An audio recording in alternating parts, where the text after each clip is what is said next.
News 18 digital ಕಂಟೆಂಟ್ಗೆ ಸ್ವಾಗತ. ನಾನು ಅರುಣ್ ಕುಮಾರ್ ಕದಂ. ಕಲಬುರಗಿ ಜೈಲು ಒಂದಿಲ್ಲ ಒಂದು ಸುದ್ದಿಯಲ್ಲಿ ಇರ್ತಾ ಇದೆ. ಕಲಬುರಗಿ ಜೈಲಿನ ಅಕ್ರಮಗಳ ಪ್ರಕರಣಗಳ ಮಾಸುವ ಮುನ್ನೆಗೆ ಮತ್ತೊಂದು ಪ್ರಕರಣ ಬೆಳಕಿಗೆ ಬಂದಿದೆ. ಕಲಬುರಗಿಯ ಅಫಜಲ್ಪುರ್ ಪೊಲೀಸ್ ಠಾಣೆಯಲ್ಲಿ ಏನು ಆರೋಪಿ ಏನು ಪರಾರಿಯಾಗುವಂತ ಪ್ರಕರಣ ಈಗ ಮಾಸುವ ಮುನ್ನೆಗೆ ಮತ್ತೊಂದು ಪ್ರಕರಣ ಈಗ ಕಲಬುರಗಿಯಲ್ಲಿ ಬೆಳಕಿಗೆ ಬಂದಿರುವಂತದ್ದು. ಕಲಬುರಗಿ ಕೇಂದ್ರ ಕಾರಾಗೃಹದಿಂದ 3 ಜನ ಸಜಾ ಬಂದಿ ಕೈದಿಗಳಿಗೆ ಪರಾರಿಯಾಗಿರುವಂತದ್ದು. ಈ ಪ್ರಕರಣ ಏನಂತಂದ್ರೆ ಸಾಕಷ್ಟು ಚರ್ಚೆಗೆ ಕಾರಣವಾಗಿರುವಂತದ್ದು. ಯಾಕಂತಂದ್ರೆ ಕಲಬುರಗಿ ಕೇಂದ್ರ ಕಾರಾಗೃಹದಲ್ಲಿ ಸಾಕಷ್ಟು ಟೈಟ್ ಸೆಕ್ಯೂರಿಟಿ ಇರುತ್ತೆ.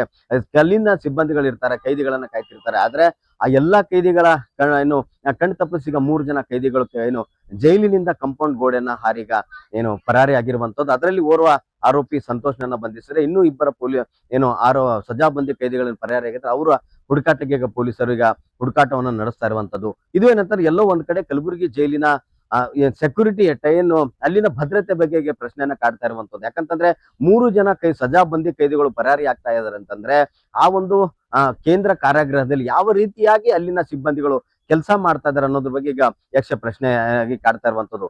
ಈ ಒಂದು ಪ್ರಕರಣ ಈಗ ಏನಂತಂದ್ರೆ ಏನು ನಿನ್ನೆ ಏನು ಸಂತೋಷ್ ಇದಾನೆ ಅದು ಸಜಾ ಬಂದಿ ಕೈದಿ, ಆತ 3 ಜನ ಪರಾರಿಯಾಗಿದ್ದು ಅದರಲ್ಲಿ ಸಂತೋಷ್ ಅನ್ನೋದೇನು 24 ಗಂಟೆಗಳ ಒಳಗಾಗಿ ಆ ಒಂದು ಏನು ಸಂತೋಷನ್ ಕೈದಿದ್ದ ಆತನನ್ನ ಈಗ ಪೊಲೀಸರು ಬಂಧಿಸಲು ಮುಂದಾದಂತ ಸಂದರ್ಭದಲ್ಲಿ ಆತ ಏನಂದ್ರೆ ಪೊಲೀಸರ ಮೇಲೆ ದಾಳಿ ಮಾಡಲು ಮುಂದಾಗ್ತಾನೆ. ಆ ದಾಳಿ ಮಾಡುವಂತ ಸಂದರ್ಭದಲ್ಲಿ ಇಬ್ಬರು ಪೊಲೀಸ್ ಪೇದೆಗಳು ಗಾಯ ಆಗ್ತಾರೆ. ಆ ಒಂದು ಸಂದರ್ಭದಲ್ಲಿ ಆತನನ್ನ ಸರೆಂಡರ್ ಆಗುವಂತೆ ಹೇಳ್ತಾರೆ. ಆದ್ರೆ ಆತ ಪೊಲೀಸರಿಗೆ ಸರೆಂಡರ್ ಆಗಲ್ಲ. ಹಾಗಾಗಿ ಫರ್ತಾಬಾದ್ ಪೊಲೀಸ್ ಠಾಣೆಯ PI ಆದಂತ ಹುಸೇನ್ ಬಾಷಾ ಅವರು ಆತನ ಕಾಲಿಗೆ ಗುಂಡನ್ನ ಹಾರಿಸಿ ಆತನನ್ನ ಬಂಧಿಸಿರ್ತಾರೆ. ಆದ್ರೆ ಇನ್ನೂ ಇಬ್ಬರು ಏನಂತಂದ್ರೆ 2 ದಿನ ಕಳೆದ್ರು ಕೂಡ ಇನ್ನೂ ಇಬ್ಬರು ಏನಂತಂದ್ರೆ ಸಾಗರ್ ಮತ್ತೆ ಮಸ್ತಾನ್ ಏನಿದಾನೆ ಅವರು ಇನ್ನೂವರೆಗೂ ಕೂಡ ಪೊಲೀಸರ ಕೈಗೆ ಸಿಗ್ತಾ ಇಲ್ಲ.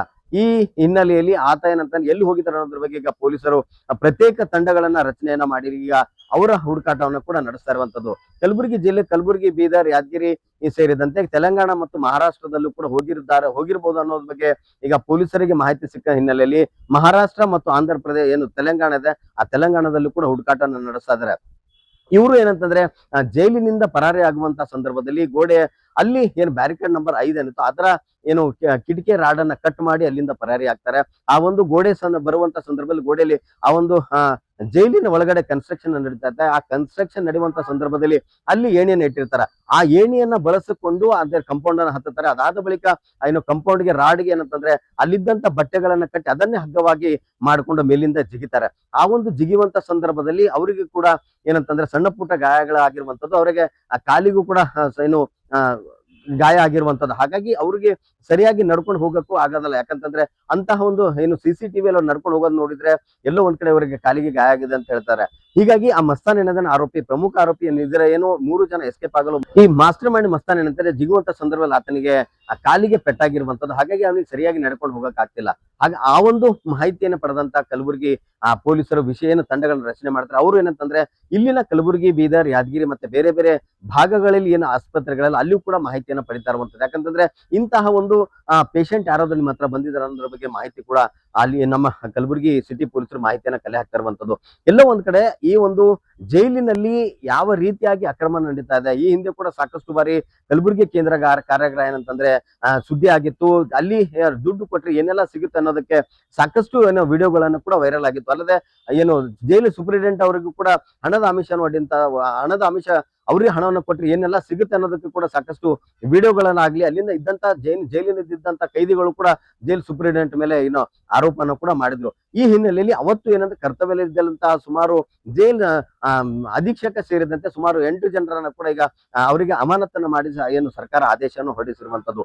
ಇಷ್ಟೆಲ್ಲ ಆದ್ರೂ ಕೂಡ ಎಲ್ಲೋ ಒಂದ್ ಕಡೆ ಇವರು ತಪ್ಪಿಸ್ಕೊಂಡು ಹೋಗೋಕೆ ಅಲ್ಲಿದ್ದಂತ ಏನಾದ್ರು ಸಿಬ್ಬಂದಿಗಳು ಅವರಿಗೆ ಸಹಾಯ ಮಾಡಿದ್ರೆ. ಯಾಕಂತಂದ್ರೆ ಜೈಲಿನಲ್ಲಿ ಟೈಟ್ ಸೆಕ್ಯೂರಿಟಿ ಇದ್ದಿರುತ್ತೆ. ಆ ಸೆಕ್ಯೂರಿಟಿಯಲ್ಲಿ ಭೇದಿಸಿರು ಹೋಗ್ತಾರಂತಂದ್ರೆ ಅಲ್ಲಿನ ನೆಗ್ಲಿಜೆನ್ಸಿ ಇದೆಯೋ ಅಥವಾ ಅಲ್ಲಿನ ಸಿಬ್ಬಂದಿ ಯಾರಾದ್ರೂ ಅವರಿಗೆ ಸಹಾಯನ ಮಾಡಿದ್ರು ಅನ್ನೋದ್ರ ಬಗ್ಗೆ ಕೂಡ ಈಗ ಪೊಲೀಸರು ತನಿಖೆಯನ್ನ ನಡೆಸಿರುವಂತದ್ದು. ಏನು ನಿನ್ನೆ 3 ಜನ ಸಜಾ ಅಪರಾಧಿಗಳು ಸೆಂಟ್ರಲ್ ಪ್ರಿಸನ್ನಿಂದ ಪರಾರಿಯಾಗಿದ್ದರು. ಆ ಒಂದು ಹಿನ್ನೆಲೆಯಲ್ಲಿ ದೂರಿನ ಮೇರೆಗೆ ಫರ್ತಾಬಾದ್ ಪೊಲೀಸ್ ಸ್ಟೇಷನಲ್ಲಿ ಒಂದು ಪ್ರಕರಣ ದಾಖಲಾಗಿತ್ತು ಮತ್ತು ಪತ್ತೆಗೋಸ್ಕರ ಈ ಪರಾರಿಯಾದ ಕನ್ವಿಕ್ಟ್ ಪ್ರಿಸ್ನರ್ಸ್ನ ಪತ್ತೆ ಮಾಡಲಿಕ್ಕೆ ವಿಶೇಷ ತಂಡಗಳನ್ನು ಮಾಡಲಾಗಿತ್ತು. ನಗರ ಪೊಲೀಸ್ ವತಿಯಿಂದ ಮತ್ತು ಈಶಾನ್ಯ ವಲಯ ವತಿಯಿಂದ DIG ಮತ್ತು SP ಬೀದರ್, SP ಗುಲ್ಬರ್ಗ ಮತ್ತು ಸುತ್ತಮುತ್ತಲಿನ ಜಿಲ್ಲೆಯವರಿಗೂ ಕೂಡ ನಾವು ಅಲರ್ಟ್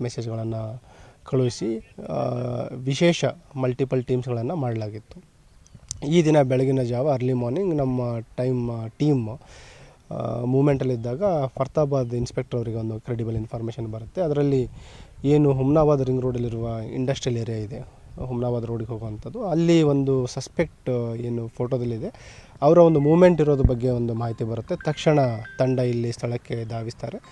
ಬಂದು ನೋಡಿದಾಗ ಏನು ಒಬ್ಬನು ಸಜಾ ಅಪರಾಧಿ ಇದ್ದಾನೆ, ಸಂತೋಷ್ ಬಸಪ್ಪ ಮೇತ್ರೆ ಅಂತ, ಅವನು ಓಡಿ ಹೋಗೋದು ನೋಡ್ತಾರೆ. ತಕ್ಷಣ ಅವನನ್ನು ಹಿಡಲಿಕ್ಕೆ ಬಂಧಿಸ್ಲಿಕ್ಕೆ ಹೋದಾಗ ಅವನು ಮಾರಣಾಂತಿಕ ಹಲ್ಲೆ ಮಾಡ್ತಾನೆ. ಅದರಲ್ಲಿ ಅವನ ಹಲ್ಲೆಯಲ್ಲಿ 2 ಜನ ಸಿಬ್ಬಂದಿಯವರು, ಕಲ್ಯಾಣಿ ಮತ್ತು ಪ್ರಕಾಶ್ ಅಂತ 2 ಪೊಲೀಸ್ ಸಿಬ್ಬಂದಿಯವರು ಗಾಯಗೊಂಡಿದ್ದಾರೆ. ಮತ್ತು ಅವನ ಹಲ್ಲೆ ಮುಂದುವರಿಸಿ ತಪ್ಪಿಸ್ಕೊಳ್ಳಿಕ್ಕೆ ಹೋದಾಗ ಒಂದು ಸುತ್ತು ಗಾಳಿಯಲ್ಲಿ ಫೈರ್ ಮಾಡಿದ್ದಾರೆ. ನಂತರನೂ ಕೂಡ ಅವನ ಹಲ್ಲೆ ಮುಂದುವರಿಸಿದಾಗ ಸೆಲ್ಫ್ ಡಿಫೆನ್ಸ್ಗೋಸ್ಕರ ಮತ್ತು ಇವನು ಮತ್ತೆ ತಲೆ ತಪ್ಪಿಸ್ಕೊಳ್ಬಾರ್ದು ಅಂತಂದು ಹೇಳಿ ಅವನ ಮೇಲೆ ಫೈರ್ ಮಾಡಿದ್ದಾರೆ. ಅವನ ರೈಟ್ ಲೆಗ್ಗಿಗೆ ಒಂದು ಕಾಲಿಗೆ ಫೈರ್ ಇಂಜೂರ್ ಆಗಿದೆ. ಮತ್ತು ಗಾಯಗೊಂಡಿರುವ ಪೊಲೀಸ್ ಸಿಬ್ಬಂದಿಯವರು ಮತ್ತು ಏನು ಕನ್ವಿಕ್ಟ್ ಪ್ರಿಸನರ್ ಇದ್ದಾನೆ, 3 ಜನರಿಗೂ ಕೂಡ ನಾವು ಜಿಮ್ಸ್ ಆಸ್ಪತ್ರೆಗೆ ಸಾಗಿಸಿದ್ವಿ. 3 ಜನ ಸ್ಟೇಬಲ್ ಇದ್ದಾರೆ. ಇದಕ್ಕೂ ಕೂಡ ಪ್ರತ್ಯೇಕವಾಗಿ ಒಂದು ಪ್ರಕರಣ ದಾಖಲು ಮಾಡಿಕೊಂಡು ತನಿಖೆನ ಮಾಡ್ತೀವಿ. ಬೇಸಿಕಲಿ ನಿನ್ನೆ ನಾವು ಏನು ವಿಶೇಷ ತಂಡಗಳ ಮಾಡಿದ್ವಿ, ಎಲ್ಲ ಕಡೆ ತೀವ್ರ ಶೋಧ ಏನು ಮುಂದುವರಿತಾ ಇತ್ತು. ಆ ಒಂದು ಹಿನ್ನೆಲೆಯಲ್ಲಿ ಎಲ್ಲಿಯೂ ಕೂಡ ಇವರು ಆರೋಪಿಗಳೇನಿದ್ದಾರೆ ತಪ್ಪಿಸ್ಕೊಂಡಿರುವ ಸಜಾ ಅಪರಾಧಿಗಳು ಯಾರೂ ಕೂಡ ಮೇನ್ ರೋಡಿಗೆ ಬಂದಿಲ್ಲ. ಅವರು ಫಸ್ಟ್ ಜಂಪ್ ಆದ ತಕ್ಷಣವೇ 2 ತಂಡಗಳಾಗಿ ಮೂವ್ ಆಗ್ತಾರೆ. 2 ಅಪರಾಧಿಗಳು ಒಂದು ಕಡೆ ಮೂವ್ ಆಗ್ತಾರೆ ಮತ್ತು ಇನ್ನೊಬ್ಬನು ಅಪರಾಧಿ ಬೇರೆ ಕಡೆ ಹೋಗಿದ್ದಾನೆ. ಇಬ್ಬರಲ್ಲಿಯೂ ಕೂಡ ಮತ್ತೆ ಸ್ಪ್ಲಿಟ್ ಆಗಿ 3 ಜನ ಒಬ್ಬಂಟಿಯಾಗಿ ಮೂವ್ಮೆಂಟ್ ಆಗ್ತಾ ಇದ್ದಾರೆ. ಹೆಚ್ಚಿನದಾಗಿ ಅವರು ಏನು ಕೃಷಿ ಪ್ರದೇಶ ಇದೆ, ಅಗ್ರಿಕಲ್ಚರ್ ಲ್ಯಾಂಡು ಮತ್ತು ಹೊಲದಲ್ಲಿ ಅವರು ಮೂವ್ಮೆಂಟ್ ಆಗ್ತಾಯಿದೆ. ಆದಷ್ಟು ಬೇಗ ನಮ್ಮ ತಂಡಗಳು ಏನು ಫೀಲ್ಡಲ್ಲಿ ಕಾರ್ಯ ಮಾಡ್ತಾ ಇದ್ದಾರೆ, ಆದಷ್ಟು ಬೇಗ ಉಳಿದ 2 ಜನ ಸಜಾ ಅಪರಾಧಿಗಳನ್ನು ಕೂಡ ಬಂಧಿಸ್ತೀವಿ. ಈ ಎಲ್ಲೋ ಒಂದ್ ಕಡೆ 2 ದಿನ ಕಳೆದ್ರು ಕೂಡ ಇಲ್ಲಿವರೆಗೆ ಏನಂತಂದ್ರೆ ಸಾಗರ್ ಮತ್ತೆ ಮಸ್ತಾನ್ ಇಬ್ರು ಏನು ಸಜಾ ಕೈದಿಗಳಿದ್ದಾರೆ, ಅವರು ಇನ್ನೂ ಕೂಡ ಸಿಗದೆ ಇರುವಂದ್ರೆ ಎಲ್ಲೋ ಒಂದ್ ಕಡೆ ಪೊಲೀಸರಿಗೆ ತಲೆನೋವಾಗಿ ಪರಿಣಮಿಸಿರುವಂತದ್ದು. ಯಾಕಂತಂದ್ರೆ ಈ 3 ಜನ ಕೈದಿಗಳು ಈಗ ಇದು ಏನಂತಂದ್ರೆ ಕಲಬುರಗಿ ಜಿಲ್ಲೆ ಏನಂತಂದ್ರೆ ಏನು ಗೃಹ ಸಚಿವರ ತವರೂರು ಆಗಿದ್ರಿಂದ ಸಾಕಷ್ಟು ಚರ್ಚೆಗೆ ವಿರೋಧ ಪಕ್ಷಗಳು ಕೂಡ ಸಾಕಷ್ಟು ಏನು ಸರ್ಕಾರದ ವಿರುದ್ಧ ಹೇಳಿಕೆಗಳನ್ನು ಕೊಡ್ತಾ ಇದ್ದಾರೆ. ಸರ್ಕಾರ ಏನು ತರಾಟೆಗೆ ತೆಗೆದುಕೊಳ್ತಾ ಇದ್ದಾರೆ. ಹೋಮ್ ಮಿನಿಸ್ಟರ್ ಸಾಕಷ್ಟು ಬಾರಿ ಬೇರೆ ಬೇರೆ ವಿಚಾರಗಳು ಮಾತಾಡ್ತಾರೆ. ಅವರು ತವರಿನಲ್ಲೇ ಕೂಡ ಇಂತಹ ಘಟನೆ ನಡೆದ್ರೆ ಅವ್ರು ಏನ್ ಮಾಡ್ತಾರೆ ಅನ್ನೋದು ಪ್ರಶ್ನೆ ಕೂಡ ಈಗ ಏನು ಪ್ರತಿಪಕ್ಷಗಳು ಆರೋಪನ ಮಾಡ್ತಾ ಇರುವಂತದ್ದು. ಎಲ್ಲೋ ಒಂದ್ ಕಡೆ ಈ 3 ಜನ ಸಜಾ ಬಂದಿ ಕೈದಿಗಳಿದ್ರು, ಅದೇ ಸಜಾ ಬಂದಿಗಳ ಎಸ್ಕೇಪ್ ಆಗಿರುವಂತ ಓರ್ವರಿಗೆ ಬಂಧಿಸಿರುವಂತದ್ದು. ಇನ್ನೂ ಇಬ್ಬರಿಗಾಗಿ ಪೊಲೀಸರು ವಿಶೇಷ ತಂಡಗಳನ್ನು ಮಾಡೋದ್ರ ಮೂಲಕ ಕಲಬುರಗಿ ಕರ್ನಾಟಕ ಸೇರಿದಂತೆ ಬೇರೆ ಬೇರೆ ರಾಜ್ಯಗಳಲ್ಲೂ ಕೂಡ ಈಗ ಹುಡುಕಾಟವನ್ನು ನಡೆಸ್ತಾ ಇರುವಂತದ್ದು. ಎಲ್ಲೋ ಒಂದ್ ಕಡೆ ಕಲಬುರಗಿ ಜೈಲಿನ ಎಲ್ಲವೂ ಕೂಡ ಸರಿ ಇಲ್ಲ ಅನ್ನೋದಕ್ಕೆ ಈ ಆರೋಪಿಗಳು ಎಸ್ಕೇಪ್ ಆಗಿದ್ದಕ್ಕೆ ತಾಜಾ ಉದಾಹರಣೆ ಅಂತ ಹೇಳ್ಬೋದು. ಕ್ಯಾಮ್ರಾ ಪರ್ಸನ್ ಸಂಜು ತಳವಾರ್ ಜೊತೆ ಅರುಣ್ ಕದಂ, ನ್ಯೂಸ್ 18 ಕಲಬುರಗಿ. ನಿರ್ಭೀತ, ನಿಷ್ಪಕ್ಷಪಾತ, ವಿಶ್ವಾಸಾರ್ಹ ಸುದ್ದಿಗಳಿಗೆ ಹೆಸರಾಗಿರುವ ನ್ಯೂಸ್ 18 ಕನ್ನಡ ಈಗ ಆಪ್ನಲ್ಲೂ ಲಭ್ಯವಿದೆ. ದಯವಿಟ್ಟು ಇಲ್ಲಿರುವ QR ಕೋಡ್ನ ಸ್ಕ್ಯಾನ್ ಮಾಡಿಕೊಂಡು ಆಪ್ ಡೌನ್ಲೋಡ್ ಮಾಡೋದಕ್ಕೆ ಮರಿಬೇಡಿ. ನಿಮ್ಮ ಬೆಂಬಲ ಹೀಗೆ ಸದಾ ನಮ್ಮೊಂದಿಗಿರಲಿ. ಧನ್ಯವಾದ.